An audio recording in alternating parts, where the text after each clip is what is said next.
Hello மக்களே, இன்றைக்கி நம்ம என்ன பண்ணியிருக்கோம்னு பார்த்தீங்கன்னா நம்மளோட ஹெல்மெட் வந்து ஒன்று உடஞ்சிருச்சு. அது எப்படி உடஞ்சிருச்சுன்னு பார்த்தீங்கன்னா அது ஒரு டிஃப்ரெண்ட்டான ஒரு கேஸு. ஏன் அந்த சிரிச்சு சாமி.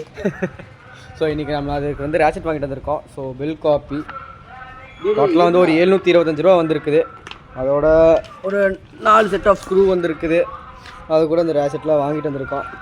ஸோ இது எப்படி மாட்டுறதுன்ட்டு இன்னொருத்தர் சொல்லுவா. அப்படி என்ன பண்ண போகிறோன்னா MT Revenge 2 ஹெல்மெட்டோட மெக்கானிசம், அதாவது ரேச்செட் எப்படி சேஞ்ச் பண்ணுறதுன்னு பார்க்க போகிறோம்.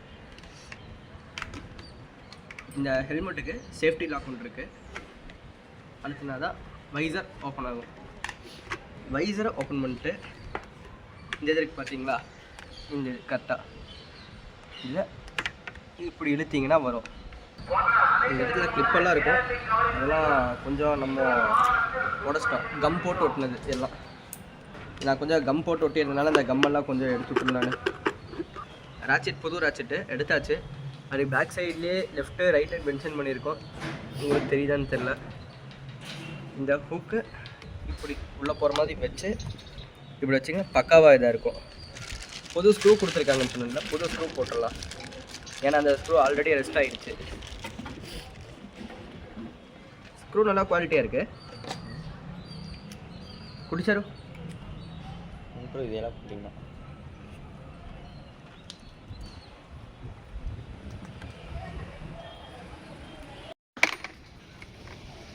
பேக் சைடில் இருக்கிறது உள்ள போட்டு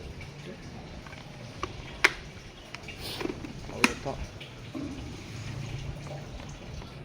இனி நம்ம இந்த வைசர் மட்டும் இந்த அவைலபிள் இல்லை, அதை மட்டும் நம்ம சேஞ்ச் பண்ணணும்.